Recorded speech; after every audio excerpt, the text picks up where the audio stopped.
Let's see if we have any more luck with that. Ah, what a mess.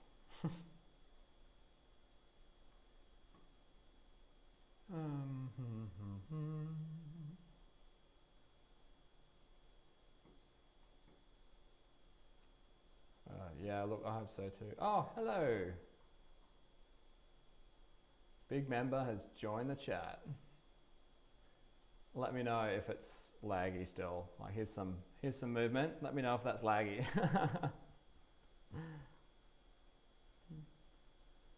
I changed a bunch of things, so I'm hoping that everything will be fine.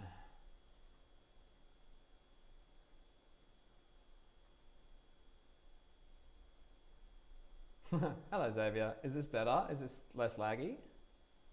Looks to be good this time. Good. Changed a couple of things. So yeah, like hoping for being fine now. Oh, it's so annoying. Like literally. Tested everything yesterday.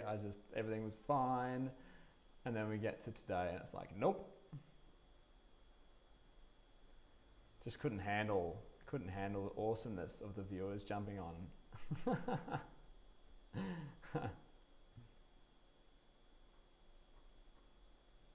Looks good. Oh, that's such a relief.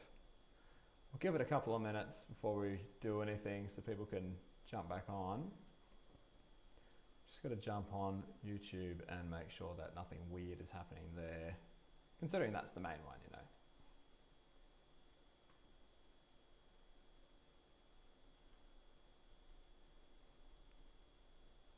I'm a patient man, no worries. Oh, that's always good.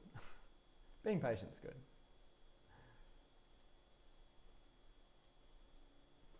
Looks and sounds good. Oh, good. Oh, I'm so pleased. Oh, that's a bit annoying, actually. Oh, I'm just in my YouTube studio at the moment, and actually, I should be able to show you. I've just got where is it? There it is. Yeah, there you go. Have a look at that. So, you'll see that, you know, we've got 1, 2, 3, the first 3 streams are there. And then this was supposed to be the one, which obviously didn't work very well. And then there's this random one here, which went for 53 seconds. And the one we're on at the moment is over here, this one. So I couldn't figure out how to join those. I am but a humble trombone player. Be nice to me. So I might as well delete that. And then once that's loaded, delete that. So that way people don't get confused and wonder what's going on. There we go. All right, I think we're set.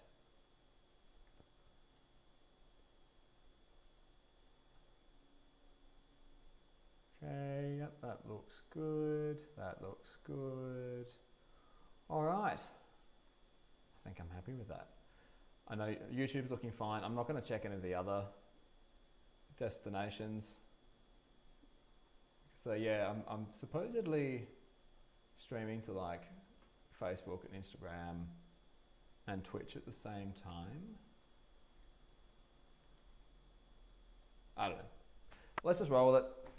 We'll work it out as we go, hey? Because yeah, look, this live streaming stuff, I'm not that amazing with. I'm sure you've realised by now. But look, we do what we can. Try and make sure everyone has a nice time. Okay. Let's have a quick look. Let's see, what have I missed? Can you teach me how to play slide tuba? Oh, totally. Yeah, I do offer online lessons. So I suppose like I do on my YouTube bio, there's a link there. So if you click that link, you'll be able to see how all of that works if you're interested in getting lessons. Oh, Mr. Nambread loves my videos. Thank you, Mr. Nambread. I love my videos too, mostly. Sometimes there'll be a couple where there's like one note that's really out of tune. And as it's coming up, I'm just like cringing a little bit. Cool. Can you Search Dawson 2025 BOA South Houston. That's my marching band competition. Cool, I'll make a note to do that. Hope that goes well. All right, so yeah, as I was saying before, obviously it didn't go through very well. My plan today is just to go through a bit of a warm-up / technical routine. I tend to find that people use warm-up routine and sort of technique work is a little bit interchangeable, so they all kind of do the same sort of stuff.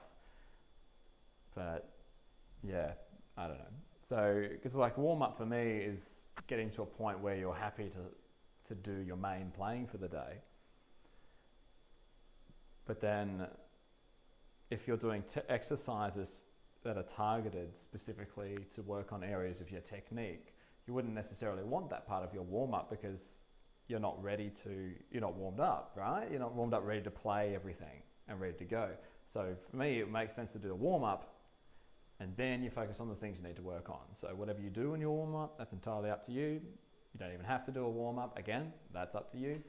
I don't usually warm up. I usually just get straight into it, but I do notice that some things work differently when I'm not warmed up. In particular, when it comes to like range stuff. Like my low range really sucks until I've warmed up.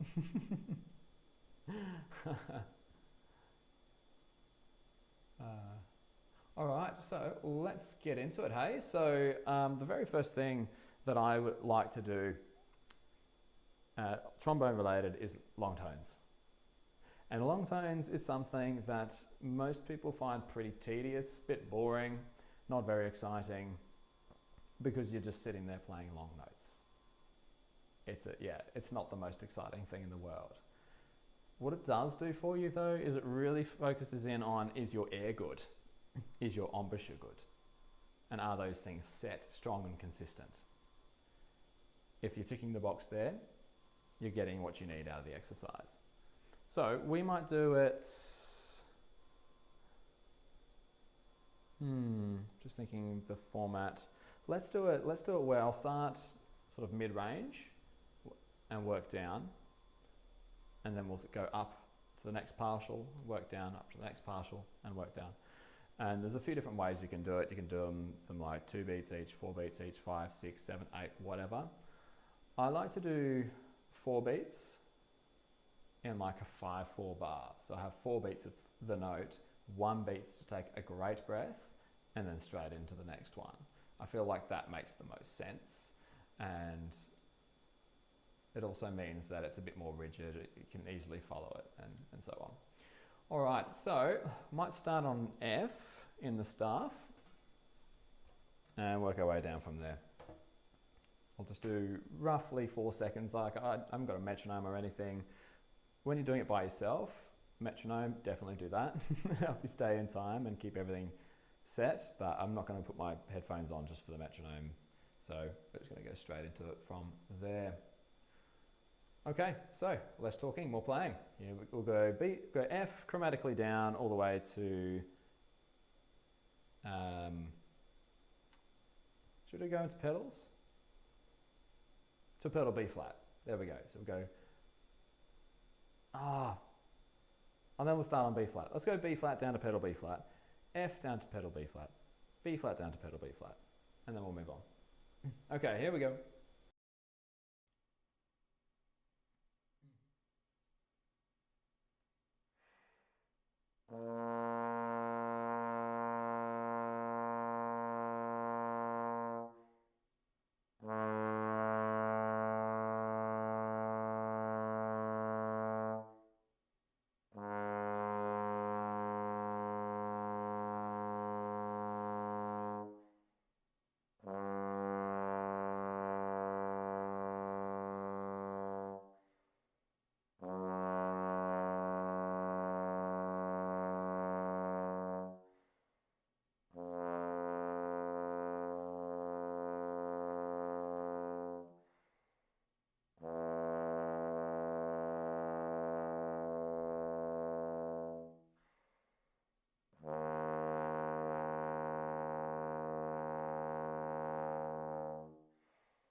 And there we go. There's the first round done. Nice and easy, thinking about warm air, embouchure consistency, keeping a note as straight as possible. Now I'm actually using a tuner as well to help me identify if my tuning is going well. I suppose I could probably share that actually, so you can see what it is that I'm looking at as well. Give me a second. There we go. What if I can make that bigger? There we go, nice. So this little app here, it's called Tonal Energy Tuner. And I really like this one because it's a bit friendly. It's got little smiley faces when it goes well. But if it's not going well, it gives you that purple face that you can see at the moment, and you just need to question your life decisions. Now, what's going on down here is it's showing me the waveform, which is like when you're playing, it shows you what the shape of your note is, and it will also draw the pitch as well, so you can see how straight your note is. You can also change how specific it is around the settings.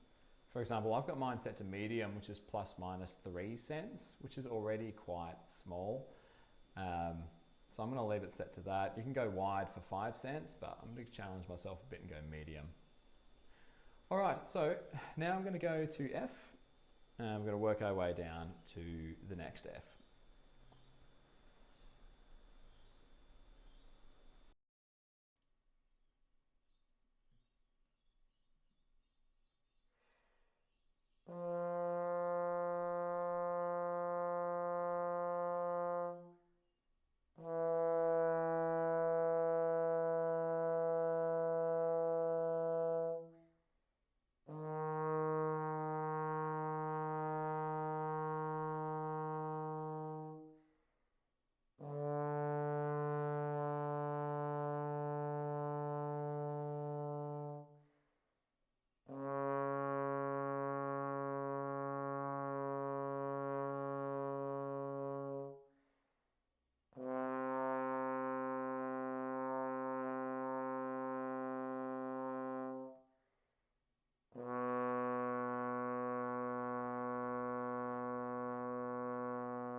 Okay, so yeah, you get a pretty good indication of how that's going.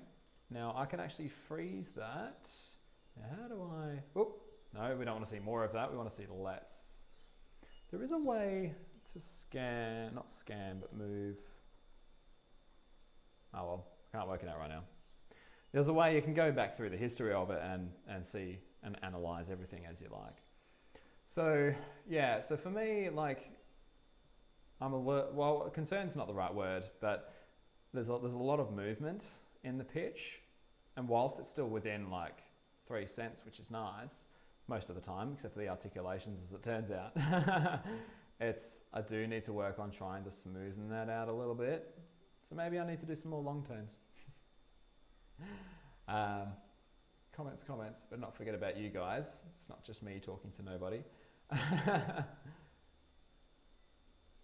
Oh, it's your first stream. Wow, I'm excited to hear that you're excited about it. If you have any requests or suggestions or anything that you'd like me to talk about or do, now's the absolute time. Seeing as you're like one of the top tier members, yeah, you get special privileges. Xavier says, also, what positions are B flat, second line of the staff, C, D, E flat, F, G, A, and B flat above the staff for you? So for me, it's the same as all of the other trombones, unless I'm using triggers, of course. So B flat 1, C6, D4, E flat 3, F1, G4, A2 and B flat 1. RMJ says, I have a friend who likes to do 11/4, 9 for the note and 2 for the breath. Oh, nice. Yeah, like whatever works for you really. Like there's so many different ways you can approach literally everything. So yeah, just go nuts. You can use something that somebody else has done. You can create your own thing. Pretty much anything you want to do. And Devster forgot about the stream. Well, you're here now, so that's okay. And oh, everything's so in tune. Oh, thank you. Yeah, look, like I was saying before, like it is in tune, which is nice, but there's a lot of movement. And look, the realistic thing about tuners, and this is stuff that you guys will need to remember when you decide to use tuners for your practice, is that to get a really solid flat line or a really close flat line is nearly impossible. Like, unless you're a robot. The other thing too, I've got some settings happening that change that. So for example, if I think that's volume, isn't it? How big it is. So if I just change this for a second, I'll show you what I mean.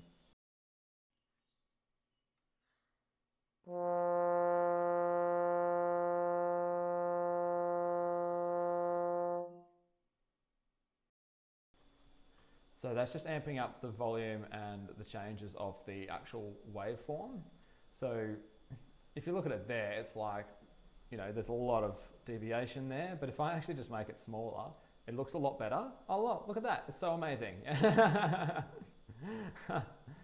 And then up here, you can change the damping speed to be slow or fast. So if I change that to slow, it means it averages out the pitch a little bit. So I'll show you what that looks like.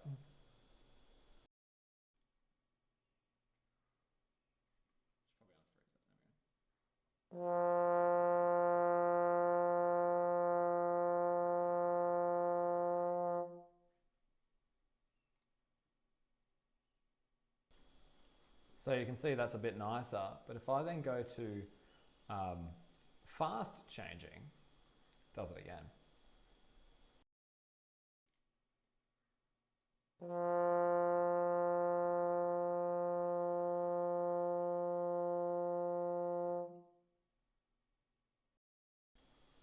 And then it looks like I have less control over what I'm doing.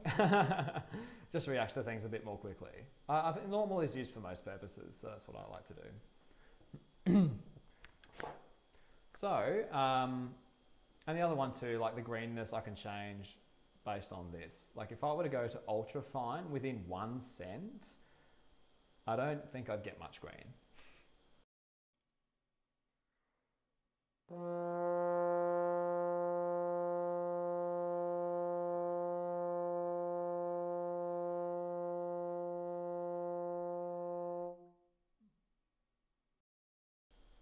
Oh, there you go. I guess I doubt myself a little bit. I mean, 3 is good because it gives you a little bit of leeway, and at the end of the day, we're not robots, and you're not going to be able to be perfect the entire time. So it's good to use as a tool as like, these notes are really out of tune, or I have less control over these notes. But it's a good idea to use. Just don't get super obsessive about it because you will drive yourself crazy. And we haven't even talked about intonation versus equal temperament either. All right, so I'll do the last of the long tones that I'm going to do for this session. That's just going to be B flat 3 to B flat 2.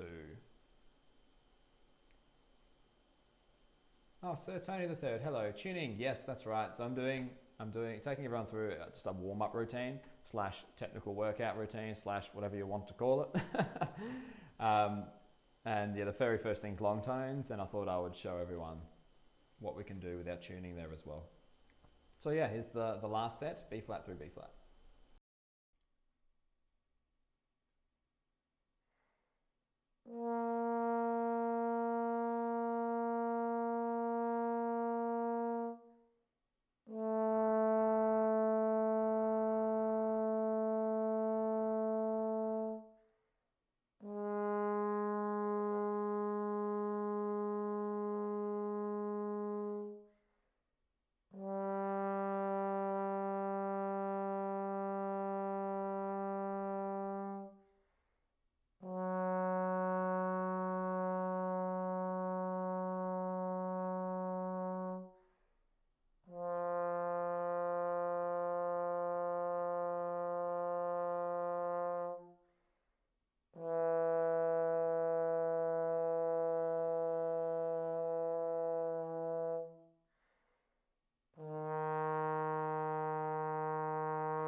Okay.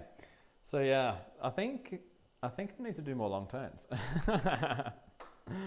Oh look, it's the fundamental practice tool that everyone should do. Like it's so good for you.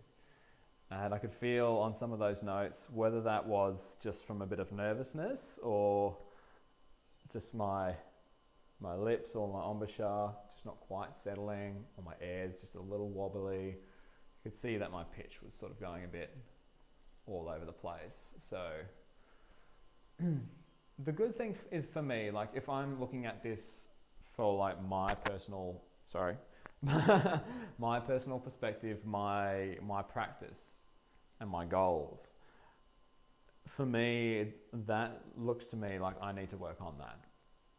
Yes, everything's in tune. The articulations weren't, so I've got to work that out.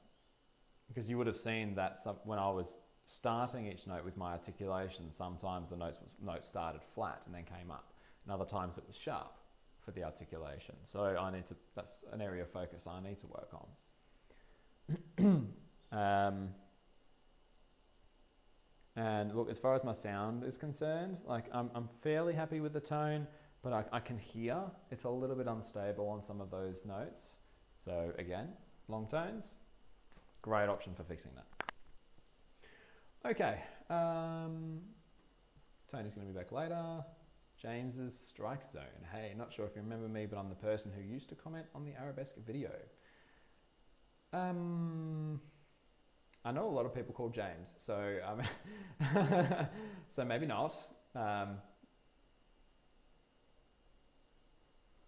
Yeah, I don't know. Unless you mean like from the stream last time, I don't know.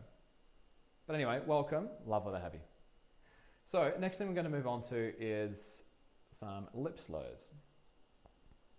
It's funny how, so we call them lip slurs because they go up and down the partials. With my approach, I don't like to think about what my lips are doing too much. The way I perceive the job of the lips is just to do that. Just flap in the breeze, really. So I try not to worry about that too much. I focus on my air instead. I make sure that as I'm going through the partials, I'm thinking about fast air versus slow air and using that as the way to change the notes. Because when it comes to, and I talked about this on the last stream, I think, if you keep your lips, if you're concentrating on tightening your lips for when you play, at some point, there's only so tight you can go, and your sound is just gonna die. It's gonna sound really tight, really bad. It's just not great at all. So that's why I really go from an air perspective rather than the lips. Now, it's common knowledge that the lips, the aperture in between your lips, we say aperture for the where all of the air comes out, that gets bigger and smaller depending on what you're doing. And that's completely natural. I don't want that to become the focus though, because if you're trying to control that instead of thinking about what your air's doing, like I said before, your sound just goes out the window. I'll give you a quick example of what that sounds like when I try to really tighten my lips to get higher.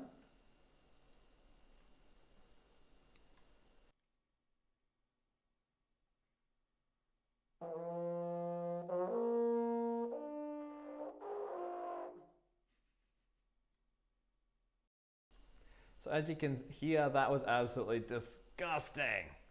Yeah, I mean, it made the notes go higher, but it was just absolutely revolting to listen to. Now here are those same notes again, where my focus instead of tightening my lips is becoming air.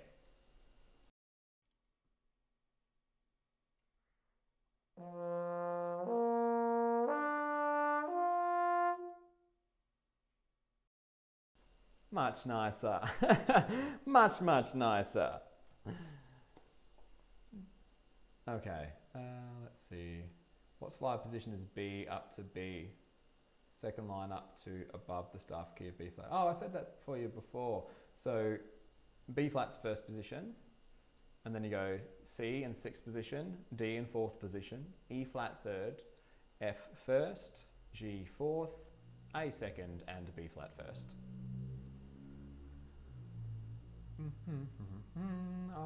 Oh, the Florida guy, that's right. I remember that. Welcome back. If I wanted to play bass trombone, would you recommend I start on tenor and go to bass trombone? Or would you recommend just going straight to bass? You know, I've never actually been asked that question before. Nobody's asked that. Well, I suppose a real world comparison of that would be if you wanted to learn how to play tuba, would you first start on euphonium? Probably not. I mean, that's a bit of a more exaggerated example, because the switch from trombone to bass trombone, sorry, tenor to bass trombone versus euphonium to tuba is quite a bit different. Like they use about, we're talking an octave here, but you know, I would say go straight for bass trombone, honestly, because at the end of the day, it is still a trombone. It's just a trombone. It is just a bit bigger. So what you might find is that you know, because it's a bit heavier as well, you might find that your muscles might get a bit more sore. The mouthpiece is always a bit bigger as well, so it won't be as easy for you to get like some of the notes, particularly the higher notes, as easy as like a tenor trombone player. But I mean, I reckon just do it. Just go straight on it. I wish I did. Like now that I'm obviously a full-time bass trombone player, I wish I started on bass trombone, because I feel I would be more across it, maybe more used to it. I don't know. Or learn both, either or. Chili says, use the same tuner as my band director. Yeah. Have you on my TV? Oh, I'm on the TV? Oh God, how many people are watching? Yeah, no, this tuner here, Tonal Energy tuner, is honestly, it's the best tuner I've ever come across. It does cost a little bit of money, but not much. Really not much. Like for what you get, it's so good. And we haven't even touched on like tuning drones and things like that.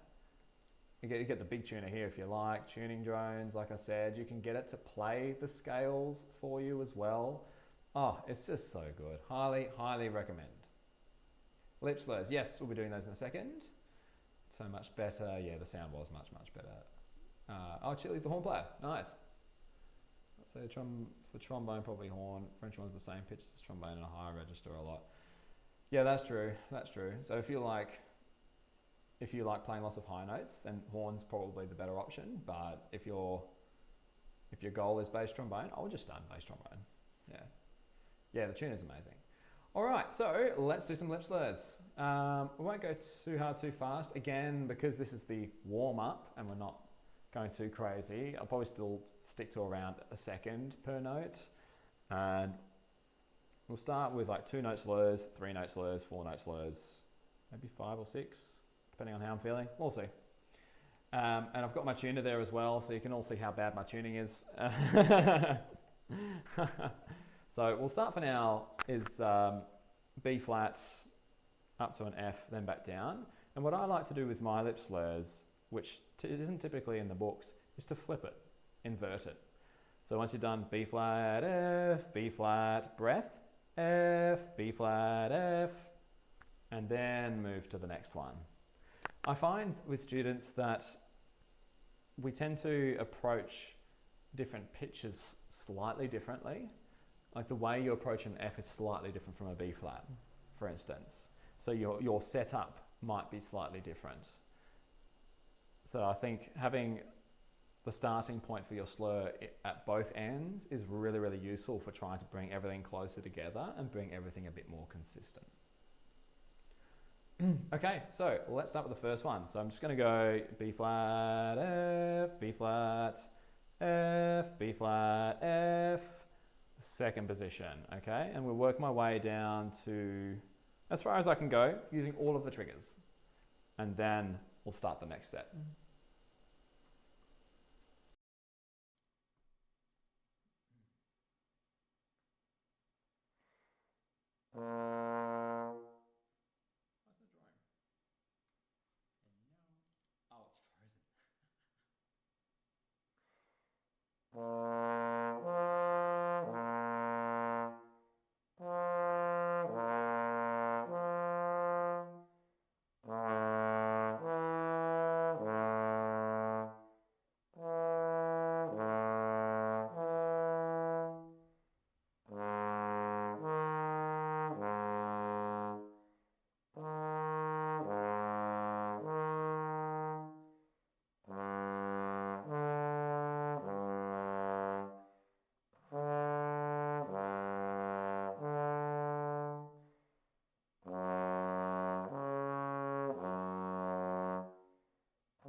Yeah, that was terrible. Okay, so that was an experience. Now, I haven't done this sort of work in quite a while, and I feel like looking at this, it's pretty obvious. The thing you have to remember, guys, though, is that when you're looking at a tuner, and you'll discover this when you do your own tuning work, that what you see is a lot harsher than what you hear. So if I were to listen back without looking at that, I'd probably notice that some of those notes are out of tune, particularly the lower ones going through the valves, the extra tuning slides. But it probably wouldn't sound that bad if you were to put that in the context of like a piece or a song or something. So yeah, I guess I just wanted to highlight that because one, for me, it's obviously, as you can see, there's a lot going on there. But for yourself, when you do your practice, be nice to yourself and try not to worry about it. Like, it's all information at the end of the day, and the information is telling me that my slurs on my triggers need a lot of work. I suppose one other point to mention is that the lower notes are a lot harder to play in tune as well because there's so much more room and control and air quality that you have to worry about. When you're going higher, everything's sort of locked down, so it's much easier to keep it stable and it's more consistent about where you place it. But when you're doing the low register, because everything's big and relaxed, it's a bit harder. It's a bit harder. Okay. Looks like I missed a few. It's an unspoken rule I follow. I always use F in sixth because if I do F in first, I get lost. But my band director would push me back to percussion if I played F in sixth. Oh, that is harsh. There's nothing wrong with playing F in six. I'm assuming he means F like in the middle of the staff, in the middle of the stave. I mean, it's good practice, like, honestly, like, because there are points where you will need to use F in six, and I do that as well. Like, quite often I'll play F in six, depending on the context. So, yeah, that's a bit mean. Friend uses the six for F when it's useful. Oh, yeah. Yeah, there you go, exactly. Yeah, it's not, you're always better off using the notes with less slide. It's just a bit more natural. And there's less tubing that you're working through as well, so you get a purer sound. But it's really good to know your alternate positions as well. If it helps, I'm the one who requested you play Ancient Echoes. Oh, cool, nice. That was a really cool piece, actually. I like that one. I'm also interested in the horn too. Horn's a lot of fun. It's really hard, but it's fun. Like, I do have a French horn, and I love the sound that I hear people play with the French horn, and I do not get that sound. So it's yeah, look, it's fun. It's a lot of fun. A lot of offbeats though.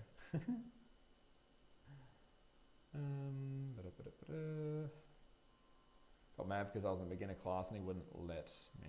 I'll get lost if I played F in first. Cool. Oh, I appreciate you not swearing, by the way. He won't let you touch the trombone again. Oh, that's really disappointing. So look, honestly, I suppose the thing we have to remember is that you don't have to do it at school. You can, if you want to, and if you have the capacity to, get one outside of school, whether that's just find a cheap one that someone's selling on like Facebook Marketplace or on something like that, or like hire it from a music store. It does give you the option to try all of these instruments and play with them for a while and learn how they work. I was fortunate at school that my director let me take instruments home occasionally. So I would just go and learn how to play everything. And that was a lot of fun. Obviously that's not going to be realistic for everybody. So yeah, if there's a way to buy a cheap one or hire it, maybe if you hire it for 6 months and just learn how it goes, and then go hire something else, learn how that goes. Like there's definitely ways around. Definitely ways around it. See, an octave bass bone goes hard. Oh, Lola Flores. Yeah, that's so good. That was so much fun. Nice. Oh, you're welcome. Like, I do try and remember everybody. It's not always easy, but yeah, I feel like that's important. All right, let's move on to the next one. So, what time is it for you?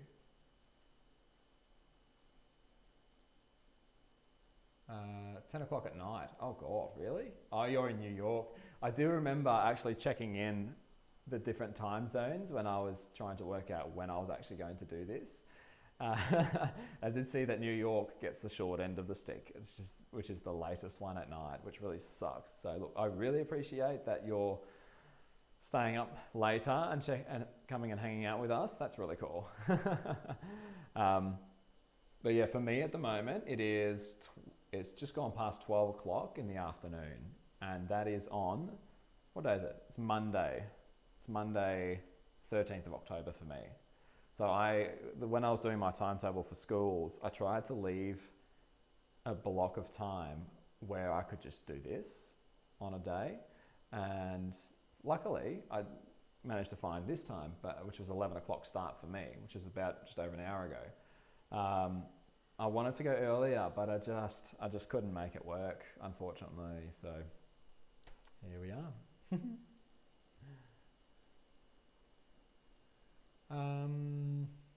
TV's delay, yeah. Are you open to doing jazz? Oh, totally, I love jazz. Jazz is great. So what I do with my channel is I just do requests. So if you've got a jazz piece you want me to do, or a classical piece, or whatever it may be, just drop it in the comments on one of those videos and I'll be more than happy to do that. I think on my channel there's one jazz song, like one actual proper jazz one. So I should probably look at doing some more of those. Oh, I'm echoing. Oh, right, because you said you got me on TV and your phone, so there's a little echo. Oh, that's a good question. How long does it take for me to learn the parts? I don't want to offend anyone when I say this. When I record the parts for the videos, that's usually my first take. That's me sight reading it.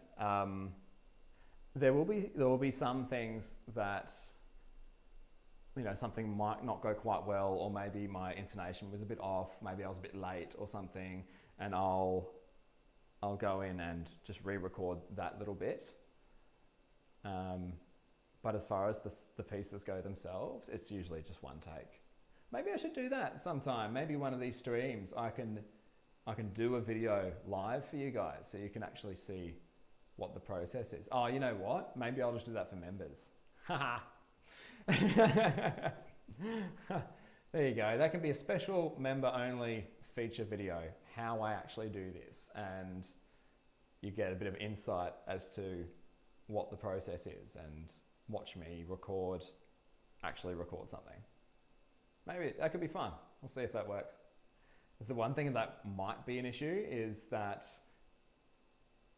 like, because my microphone is used in Streamlabs right now for all my streaming for the live stream. But then if I open up Pro Tools to do the audio recording, trying to use the same device, it might not work. So I'll have to think about how to make that work. Anyway, let's move on. I'll get through these first. Still the 12th. Midnight Ride. Yeah, it's a cool piece. If you haven't already, drop the request on one of the videos so I can add it to my spreadsheet. Okay, well, let's move on to the next of the lip slurs. So we just did 2-note lip slurs, and now we're going to do 3. So if you are playing along, awesome.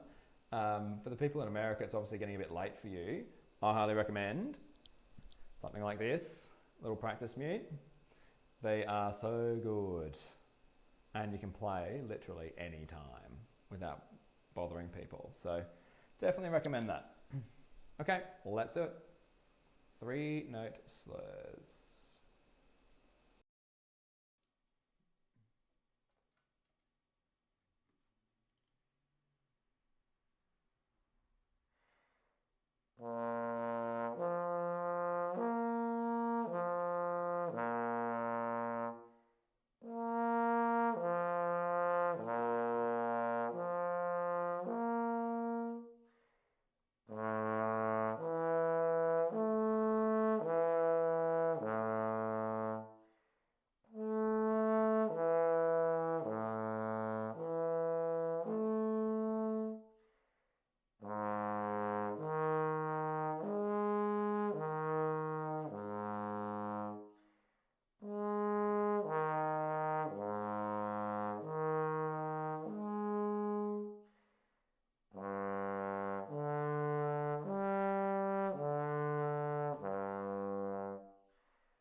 Wow, that was awful, particularly around in the trigger range. So, I'm just going to pop my aircon on real quick. So folks, that tells me I need to work a lot on my trigger range slurs. Oh my God. Didn't realise it got so bad.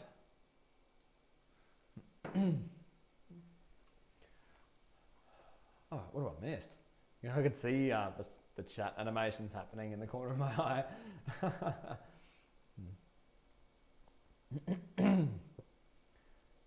Let's see. Fix the echo. Oh, that's good. VBBL49. I play bass trombone and principal trombone on tenor, which many people don't understand how I do that. But my favourite piece I played with my bass was definitely the bass trombone for Whiplash. Ah, cool. I haven't played Whiplash. But that's cool that you're playing both. Like, doubling is really good for you. Makes you very versatile and more employable, which if you're looking to do stuff outside of school, whether that's like community-based things or even professionally, like being versatile is always a good thing. Chili says, hey, when you see this in chat, can you let me know if you're okay with me publicly sharing a work email or something? Because I write music and I'm fine with you playing if you want. Oh, cool. Yeah, totally. Absolutely. And I know there's a couple of emails that have come through and I haven't responded to yet. So if you have already sent me something and I haven't looked at it, I'm sorry I haven't responded. Things have been a bit crazy. We've just gone back to school, so just everything's a bit mental. But yeah, totally. Absolutely. If it's yours, yes. If it's somebody else's, no. But I'll be able to post that one. I'm assuming he means that. Play the euphonium. Should I buy a trombone? Because I'm looking to buy a person instrument, and the cheapest and the instrument I've wanted was a trombone. Okay, cool. Yeah, totally. Look, I'm going to be totally biased because I'm a trombone player. Yeah, you should totally buy a trombone. I suppose, like, are you buying the trombone for yourself or for somebody else? So I suppose that really has got to factor into it. But if it is for yourself, then yeah, absolutely go for it. The really good thing, I don't know if anybody has told you that, is that the valves correspond with the slide positions really well. So for example, first position all the way in is 0. Second position, second valve. Third position, first valve. Fourth position, 1 and 2. Fifth position, 2 and 3.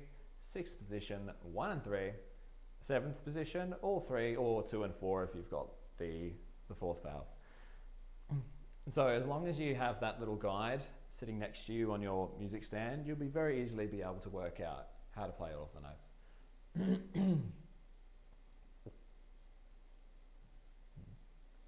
Yeah, euphoniums can be expensive.